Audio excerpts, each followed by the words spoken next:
Hello, everybody, and welcome to another conversation in our series on why Black Lives Matter. At the end of last week, we ended our conversation around the energy of releasing self-judgment, and in doing so, stepping deeper into self-acceptance. And I think one of the things that kind of took us to that point was just that we have been having this conversation for a while, but I think one of the things that continuously comes up is not completely accepting and owning our power. And so I think that's kind of where we ended the conversation, and the team is welcome to share if there's anything else that I'm missing out on right now. But also know that Joreen did some homework for us in this space in terms of researching why there's this energy of self-judgment, more specifically amongst people of color. And so I'm going to ask her to share some of what she's found there as a precursor to us continuing in our conversation today. Yes, so when you ended the conversation talking about self-judgment and self-acceptance last week, it kind of tilted for me, and I kept having a nagging feeling about it, like all throughout the days, and I felt like I needed to research more.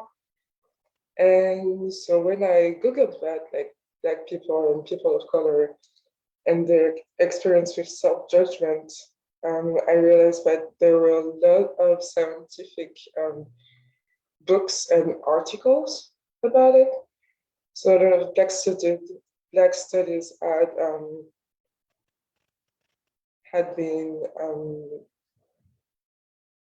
talking about this topic of self-judgment. And what I realized was that when they talked about Black people and their experience with self-judgment, more so than any other ethnic groups, there is self-esteem, and there is a lot with the experiences they had in life. For example,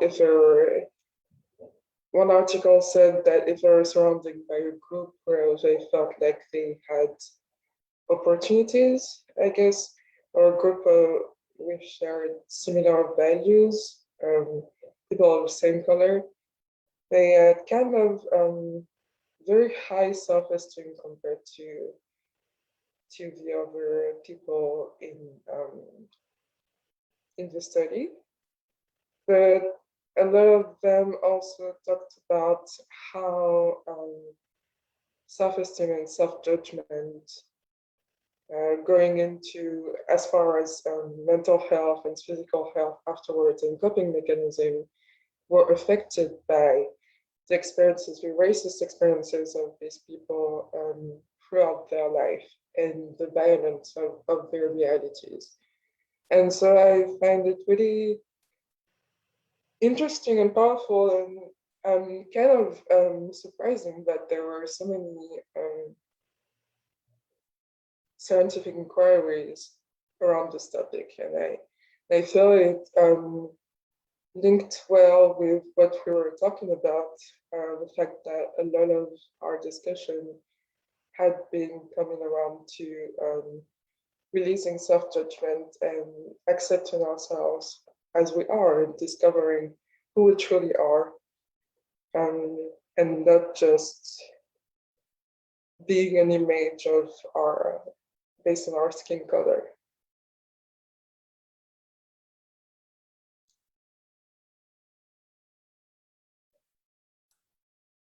Yeah, I think that's quite interesting that, and like psychologically, I suppose it would make quite a bit of sense though, as there's almost this perception of limitation as a result of access to opportunities and those kind of things, which would inadvertently feed perceptions of a lack of value or a lack of worth, which in and of itself is what fuels the energy of a lack of self-esteem. So it kind of makes sense to me that's kind of the almost the pattern or the trend that it would feed into in that way, so that at the end of the day it does have an impact on perceptions of self-esteem, self-confidence, just the energy of,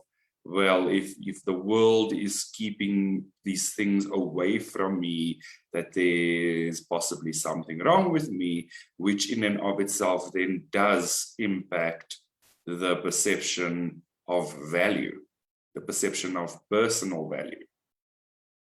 So yeah, I find it very interesting, but I like from a psychological point, that would make sense to me, that it would fuel that kind of energy.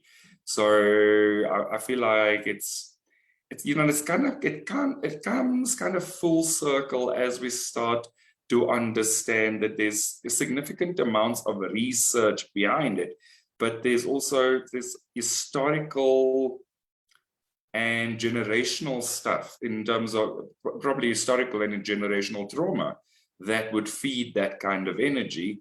And so it would attract the kind of research that you've seen happening. And I don't feel like it's necessarily isolated. I think it's just because the prevalence amongst people of color in terms of feeling that they've been denied access to opportunities and those kind of things might actually just fuel their own value judgments. So it's not necessarily even that it's an external value judgment. It now becomes an internal value judgment because, well, the world is treating me in this way, so obviously I carry something, or I lack something, or that kind of thing. And just like feeling into it, like it's that energy of growing up with that kind of thing that almost becomes the thing that we internalize. So it's very much fueled by what our families have had access to, what we've had access to. It's fueled by the narrative in our families sometimes. So sometimes it's not even that there's no access to the opportunity, it's just the narrative in the family. Like one of the things that I recall from a very young age was my mother always saying that opportunities go to other people. And it was this they and them energy. And it was like, for a long time, like I let it go, because like the nuance of what she was talking to, I didn't understand. And then growing up and doing my studies in psychology and just like you working in the HR space, it was this energy of victimization and a victim mentality. But it was fueled by the fact that she believed that the opportunities weren't readily available. And so inadvertently, it fueled an energy of looking to be esteemed on the outside as opposed to having self-esteem.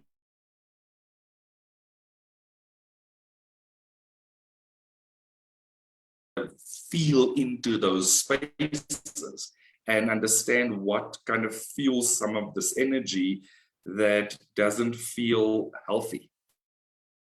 So yeah, I just want to kind of open that up to everybody and like see how you feel about just, growing up, hearing the stories and kind of what it has taken in terms of your personal development to feel into the energy of self-esteem and self-confidence and building that, because it does take work, having grown up in an environment where that is not necessarily the thing that's being fueled.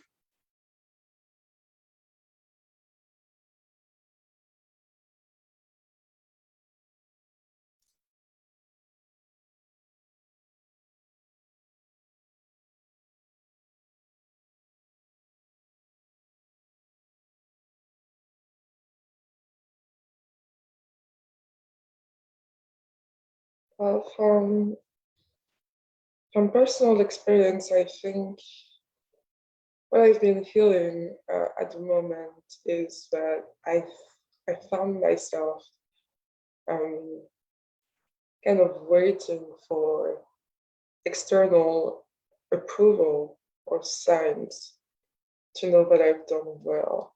Um, I don't know what I was going to say. I don't know how, where it originated from, but I think I was brought up in that culture of like, um, you will never be esteemed as a Black person if you don't have very good grades or the right job or the right look. And so, yeah, the last few weeks of our Black Lives Matter discussion, I've kind of been about shedding these layers of you need to behave that way and have been that way to be a good Black person. And so believing in myself and knowing that self-esteem never came from external signs anyway. It came from the inner, it came from confidence and trust in God. And so, yeah, I don't know. What have you guys personally experienced about that?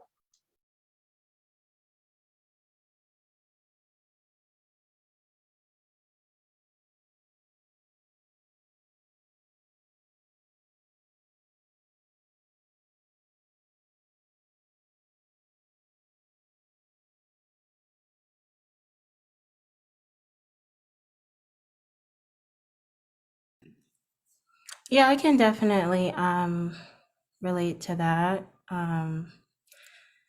Like having to not rely on the outside opinions for my sense of self-worth. Like that's a constant theme for me, especially when it comes to like race. And I've been having a lot of revelations, I guess you could say, when it comes to my life purpose and my career. And it has a lot to do with race, and I'm trying to like think positively about it because it kind of feels like a rude awakening. Because I'm starting to realize that I went into the accounting field because of this sense of unworthiness and like thinking that I had to go into a predominantly white male. And I can see Deji smirking because he talked about this in another discussion. And yeah, like it was a predominantly white male field, and like obviously I didn't realize it at the time, but now that I've been reflecting on it, it's like, yeah, I thought that I had to go into it because I thought that that would give me the sense of like success and give me the credibility that I was looking for. And like now that I'm starting to really get to know myself, I'm like, yeah, I'm good at this. Yeah, I'm like really capable. And yeah, I have this skill which will benefit me in my life purpose, obviously. But I'm more than that. I'm much more than that. And so it's a journey. And so um like yeah, I definitely resonate with Eurene and just this discussion in general, and like recognizing that our self-worth doesn't come from anyone outside of us, and having to really develop that self-esteem. And then I also researched a little bit, like when Eurene brought up the research in Discord, I kind of just Googled self-esteem in the Black community, and I did see like it just brought up like self-esteem versus I I think the word was self-efficacy, I think. And what they said was self-esteem is actually high. And I think Yureen was talking about this too. Like self-esteem can be pretty high in the Black community. Like when you think about terms like Black girls rock or Black power, you know, self-esteem can be generally very high in the Black community, but self-efficacy, I think, is the term. And it's this feeling of capability, like, am I capable of doing this because of my experience? Kind of like what Granville was talking about, because of what I see around me and because of like general lack in the Black community or lack of opportunities. So yeah, I definitely resonate with all of that. Yeah, so would just say there's kind of feels like there's an energy of like Black people belittling, you know, making themselves smaller than what they actually are, or not seeing the full scale of what they are, and just looking at what society is reflecting of them. Yeah, like feeling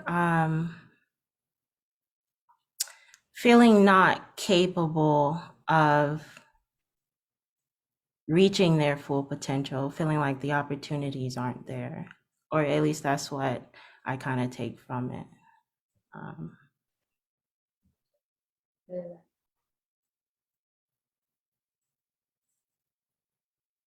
Yeah, so yeah, it feels like a loop of,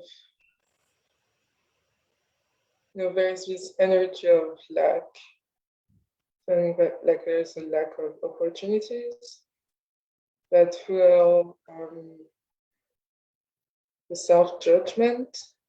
Mhm. And because opportunities are not like found that way, but we still keep looking, we feed that narrative of kind of a victim mentality that Granville mentioned, of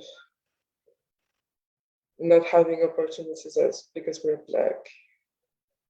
Yeah. Yeah, and I mean the self-esteem is definitely there too, the judgment. And I feel like that's prevalent in all races, right? Like um but yeah.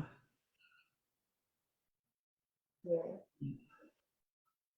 I do think it's prevalent as in most races, but it's like there is a definite sense that Black people, and you definitely hear a lot more often, oh, or used to hear a lot more often, oh, this is because I'm Black, Mm-hmm. I'm being treated this way. You definitely hear it more often than is this because I'm Asian or Jewish or, you know. Minorities, yeah. Yeah.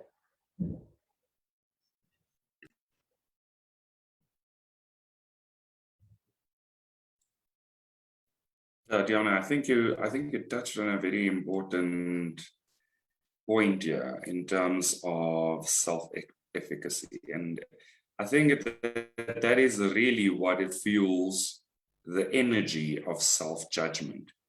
Because if I don't believe that I'm capable, I'm probably going to judge myself as incapable of things that I probably am very capable of. And I think one of the things that, you know, like there's like when you speak psychologically, there's a very different thought process attached to capability. Whereas English language specifically is capable is just the ability to do something.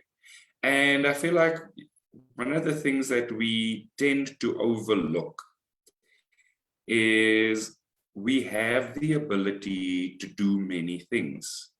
We don't necessarily always believe that those skills are transferable into other contexts. So the energy that I've like picked up along the way is like I very capably run my house. Like I capably run my household. Nothing's falling down around me. I handle the maintenance when I have to handle the maintenance. I handle the shopping when I have to handle the shopping. I handle the cleaning lady when I have to handle the cleaning lady. You know, I sort out all these things. These are organizational skills that we use every single day in our personal lives. And then we go into a working environment and all of a sudden we don't think we have organizational skills. And I think it's the definition of what we think those things are in working environments or in corporate environments.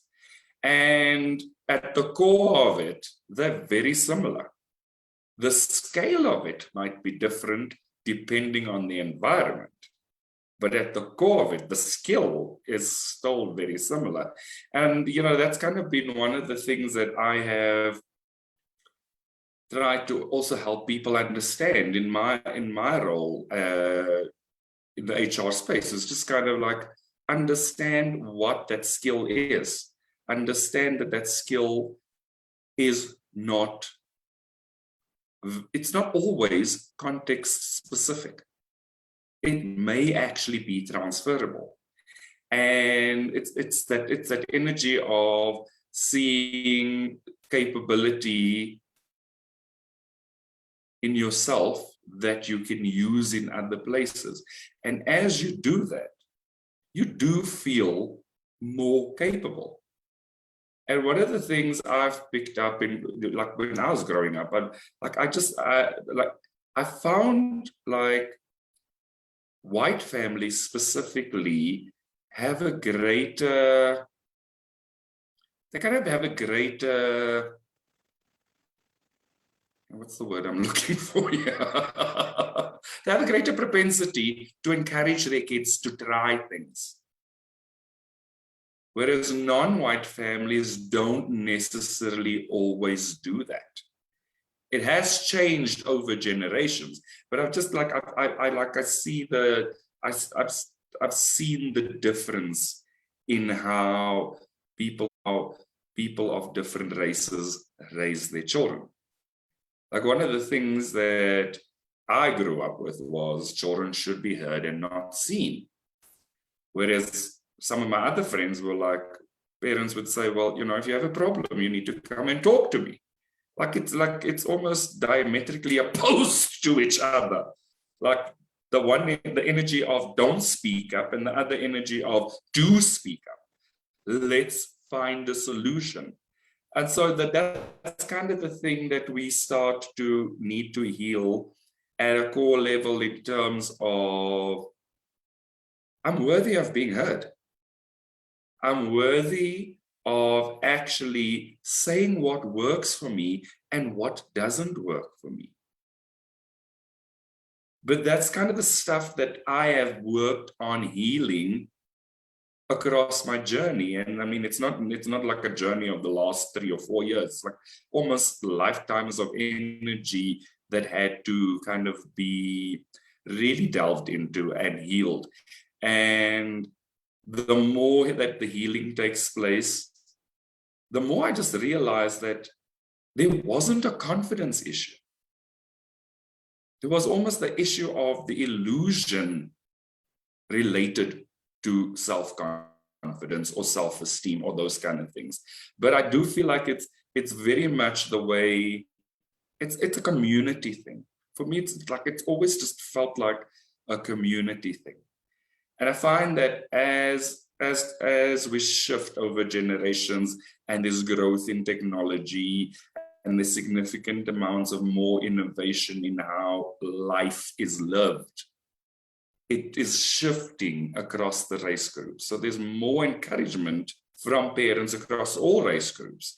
But like I feel like people of color are stepping up into that space where they are giving and they're fueling that energy of you are a capable Black woman, you are a capable child, you are a capable Black man. Like I'm finding there's a lot of shift happening in that space, in the way people are starting to parent their children and starting to encourage their children. And so it does feel like confidence and self-esteem, it's almost like a newer foundational piece across people of color that wasn't always there before. And I don't know how you guys have experienced like just the sense of how people are actually raising their kids now, and whether you've seen a difference in terms of how they've raised their kids before.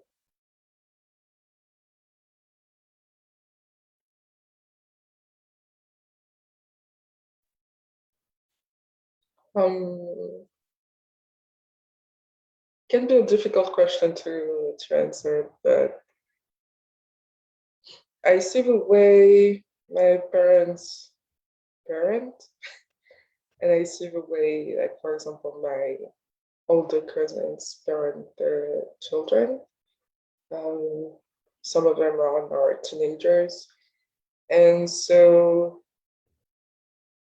comparing them and hearing you speak, it almost makes me think of like risk investment, where like before white parents would be more willing to take risks and try new things, as opposed to black parents who would like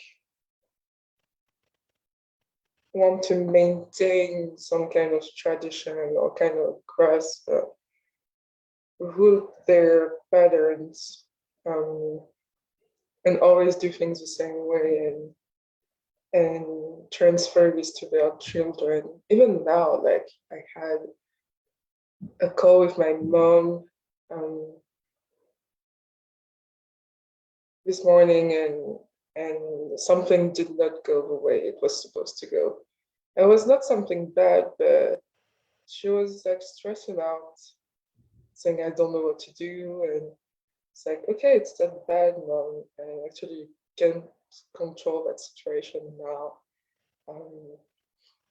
So let's wait a couple more days when we'll have more clarity and just do it. And I've actually seen my cousin talk like that to our children. It's like when our children are experiencing upsets, like she will walk them through. She will say like, okay, this is something new, so this is a new experience, this is a risk. We'll get used to it. You can try it out. You can see for yourself, decide for yourself, And it's almost like new generations and consciousness as a whole is gaining more emotional maturity, I want to say. I'd say like we live in a world where there is more awareness about parenting, definitely. But there is also that spiritual shift happening, I feel, for some of us, that is starting a new wave of parenting, which is much more relaxed, not in the way of like letting your kids do everything that they want to do, but like being able as a parent of children of color to take risks and say that it's okay, because before it would almost feel like we won't want to take risks because being a black person is already a risk in this world. It's almost a feeling that I have. I don't know if you guys relate to it.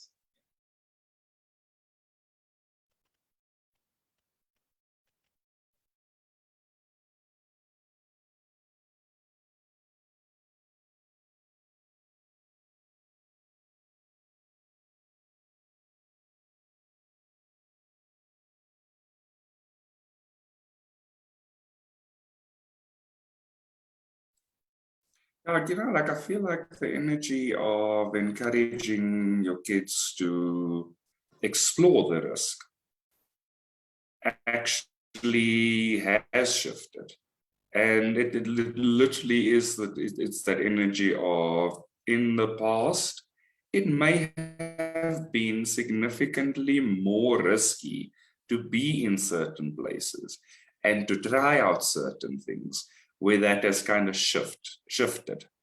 And for me, the thing that it fuels is that it starts to encourage kids to trust themselves,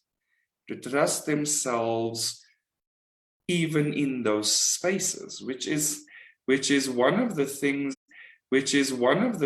that I kind of like. One of the things that I've worked on with my coach was just like, seeing how the changes in my life have been encouraging me to go deeper into trust, but also to go deeper into trust with God, but also in that space to go deeper into trust with myself.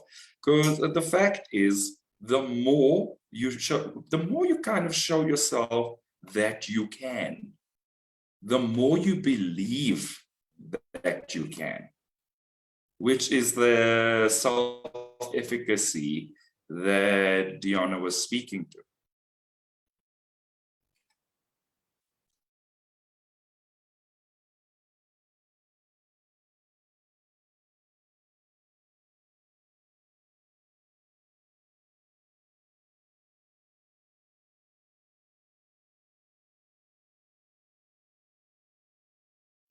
I want to popcorn Deji and see how he feels about this. Yeah, since you picked on me, I'm gonna need you to elaborate on what you meant by risk exactly. What did you mean by that? Mm, No, not you. Yuri. oh, sorry. Granville. Oh, you're in. Oh, sorry.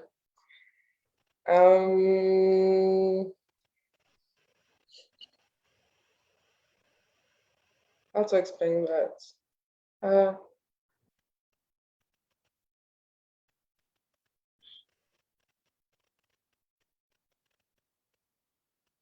I don't know. What do you want me to explain? Actually, what part of Yeah, it? yeah. You said something in the sense of there has been a feeling of parenting within the African American community when it comes to taking risk. So I'd like you to elaborate on what you meant by that exactly. Mm. Well, in my experience, for families of people of color, it's more difficult to take risk. Like people are more adverse to trying new things or letting their kids try new things, and it's almost originated from a paradigm of control and fear that their kids would be hurt or would not have the best of circumstances if they let them try something different, and if they let themselves try different things as well as parents. Is that like clearer? Like, does that resonate with you? Yeah, that's something that I don't really agree with. I guess because it's not my experience, it's your experience, but oh. Yeah, well, yeah, it's actually a very personal experience, but Mm. like, yeah, how was your childhood about that? Like, did you have families and relatives that were more letting you explore more as a kid? I kind of like did my own thing. I wasn't really a follower, so I can't really speak on that. Okay, makes sense. Yeah, so I don't know, how was your experience, do you know, about like about that?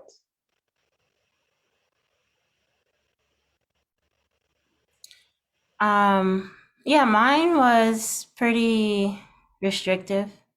My upbringing was pretty strict. Um,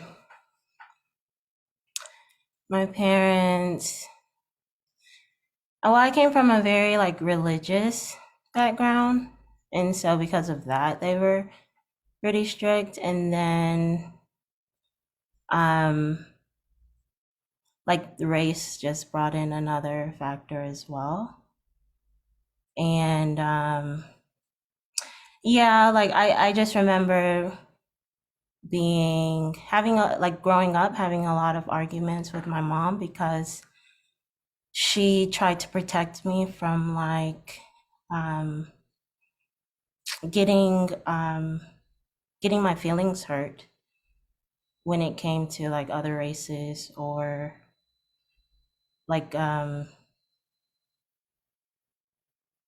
it's kind of hard to explain, but she was trying to protect me from other races because she felt like I needed protection. Kind of like what Yuri was saying, like when it came to taking risk or putting myself out there or stepping up and things like that. She wanted me to be careful because she felt like I would always be um, kind of looked down on or looked at a certain way because I was a Black female. That was her thought. And so that was my experience.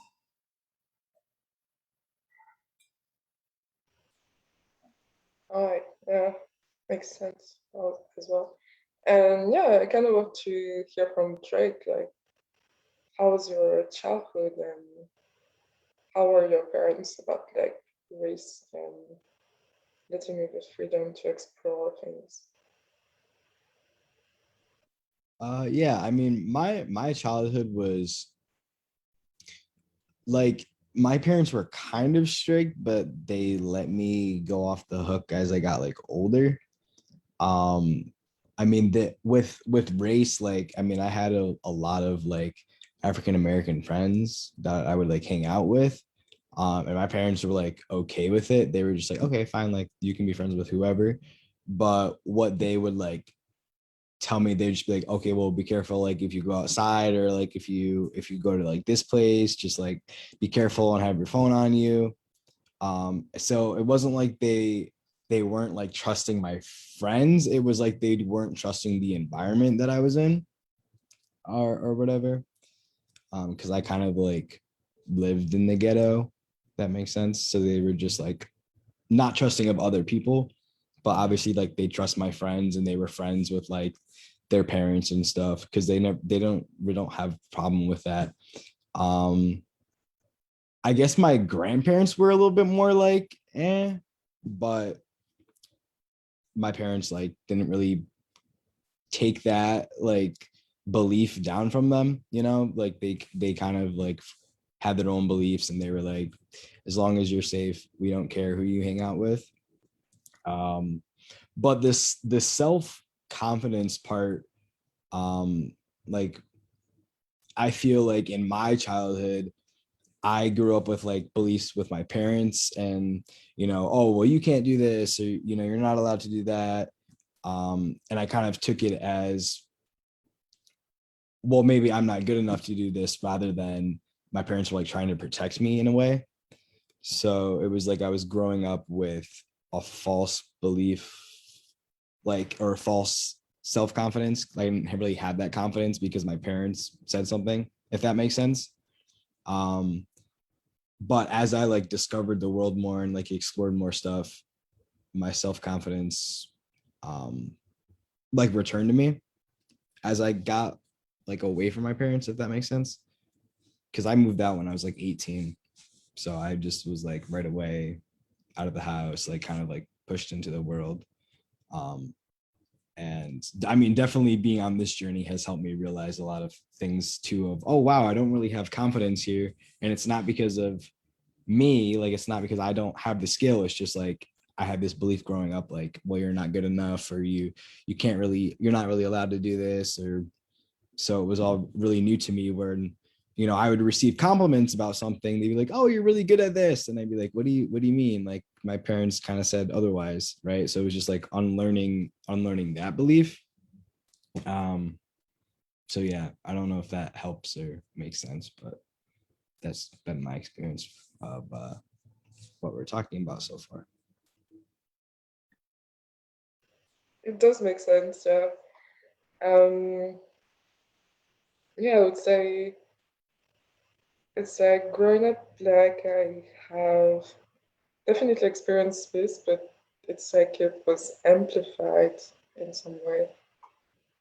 For example, if my parents didn't think it was safe to go somewhere, and because I was living on an island with not a lot of like public transport, I was dependent on them to move, they would literally forbid me to go somewhere, even if it was not really not safe, you know, because other kids could go. And yeah, it's like that pattern of judging your worth based on what you grew up with, what your parents told you. Um, it's like that other factor of skin color, as Diana said, added to it that makes people believe that because they're Black, they're not allowed to do a certain thing. Um, so yeah, that's what I picked up on. Yeah. So I think it's interesting because one of the things that that happens as you get feedback from the people that you grow up with, and so the people that are meant to care for you, the people that are meant to love you, the people that are meant to protect you, is that one of the things that children are not geared to do is to reconcile love with negative feedback. So as opposed to them then looking at this picture and going, well, okay, I love you, but I don't like your behavior, they internalize it. And that's the energy that Drake was speaking to. But again, all of that fuels the energy of self-esteem, self-confidence, you know, the ability to show up in the world and be comfortable with taking up space, which is, I think, one of the kind of prime problems with self-judgment is that you don't allow yourself to take up space because of that energy of, well, they said I can't, so maybe I'm not good enough for it. Or they said I can't, so maybe there's something wrong with me. Or they said I can't, so actually maybe this is not something that I should do because I'm probably going to fail. And then you start, as you say, you start to go out into the world and you realize, well, hey, I can. And I'm much more capable. And you start to get that feedback that says, hey, you did that well. And literally, I've also had that experience where I'm like, somebody would say, like, that was really cool. And I'm like, what are you talking about? And even, you know, even for a while in my career, there was times where people would say to me, you taught me this, or you taught me that, or you taught me that. And I was like, what are you talking about? Like everything wasn't a teachable moment for me. It was more conversation. But in the conversation, there was clearly a transfer of some type of knowledge. And I feel like that's the thing that kind of starts to make you take more notice of yourself and your capability, because you start to get feedback that's contrary to the belief. And at some point, you kind of need to look at these two and go, well, why don't they reconcile? What's not reconciling here between the belief and the feedback? And we are people that we work on feedback. It's just what we are. We work on our healing, and life feeds back something positive. And sometimes there's a component to heal, and life feeds back that component to heal. It's literally the energy of that mirror. And so that mirror, when the belief and the feedback don't reconcile, it has to shift something.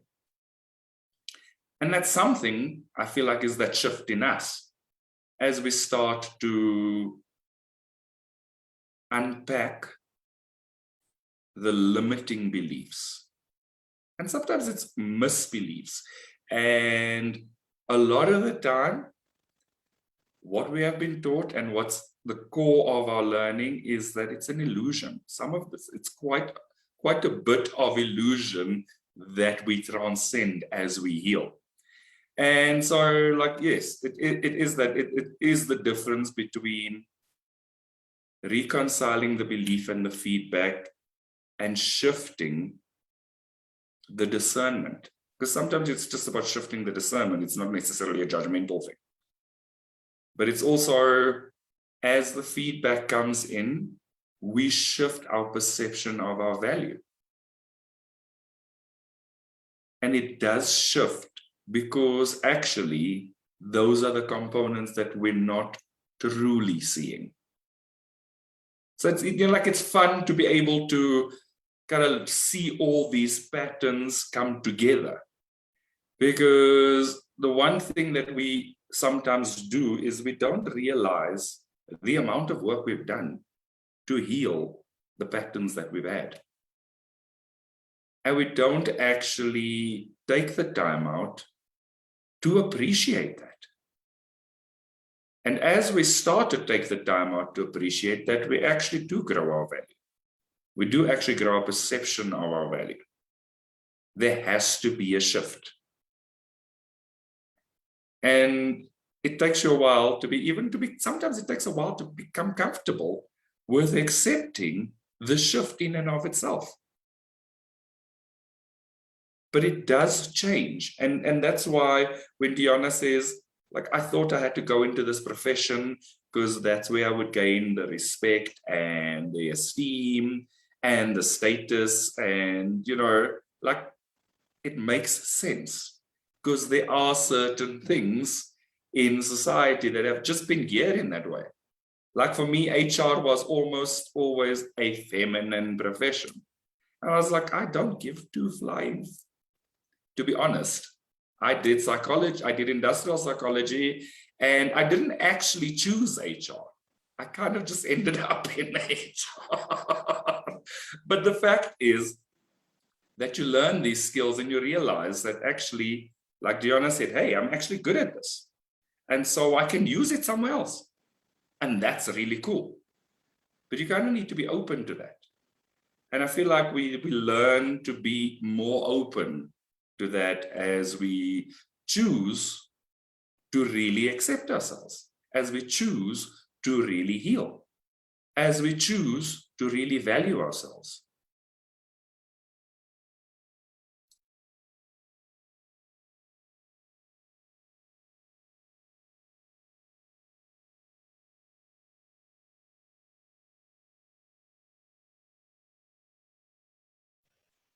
It's an empowering shift to kind of consider feedback as something that can make us heal and grow and see ourselves more clearly, instead of using it to keep ourselves in a loop of low self-esteem and self-judgment.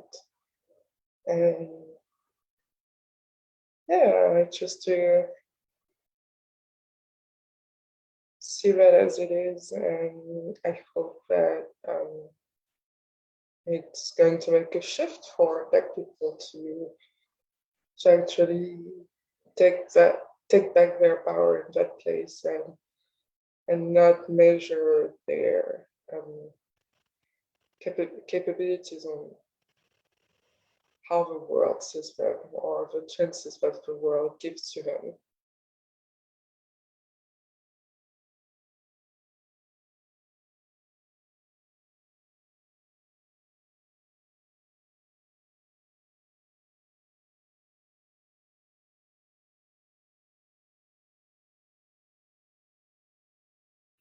Yeah, like oh, I like what was I like what was said about positive reinforcement. Like the more we get that positive reinforcement as opposed to the negative reinforcement that kind of keeps the negative belief going, we can more easily shift into that new belief. So yeah, just kind of wanted to like re-emphasize that. That was a really good point that was made.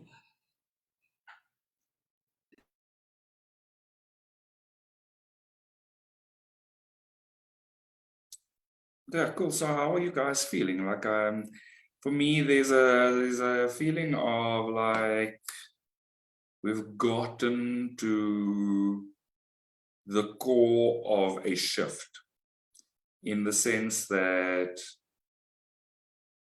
life mirrors things to us, but it mirrors both the positive and the negative. And it's the difference between concentrating too much on the positive and not concentrating too much on the negative and not allowing the positive in, as opposed to allowing it all in and discerning what is the value in those things.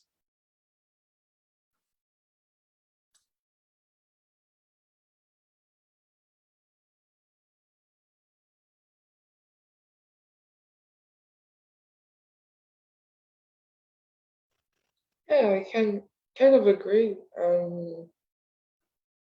I'd say we've evolved quite a bit, because, for example, our parents' generation wouldn't even consider allowing the bad experiences or even some positive experiences in fear that it would just weaken them or gear them off their paths. And so really realizing that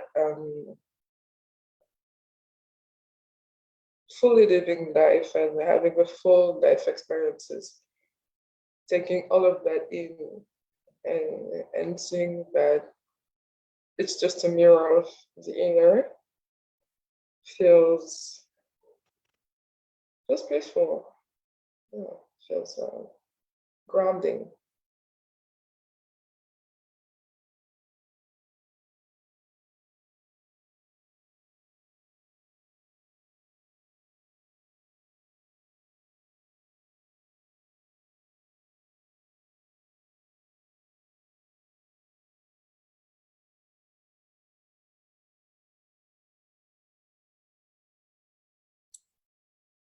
Any other thoughts before we wrap up?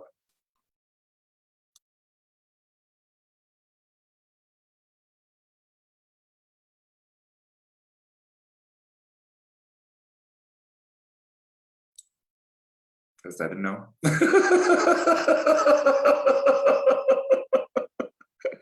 Cool. So yeah, thank you everybody for the conversation today.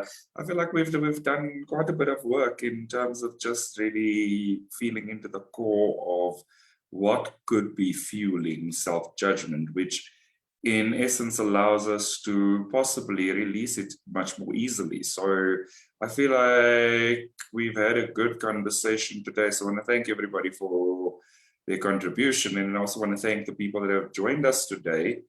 And that continue to follow our conversation. We'd also like to invite you, if there's anything that you believe would be topical in the space that we can share and delve deeper into, you are very welcome to share your thoughts with us as well. And to those people that are joining us for the first time, please feel free to like and subscribe to our Church of Union YouTube channel, where you will find all our previous conversations in the series on why Black Lives Matter and all other conversations that have happened in the Unionism Spiritual Discussion Group on Facebook. And we will see all of you next week. So thank you, everybody. Bye-bye.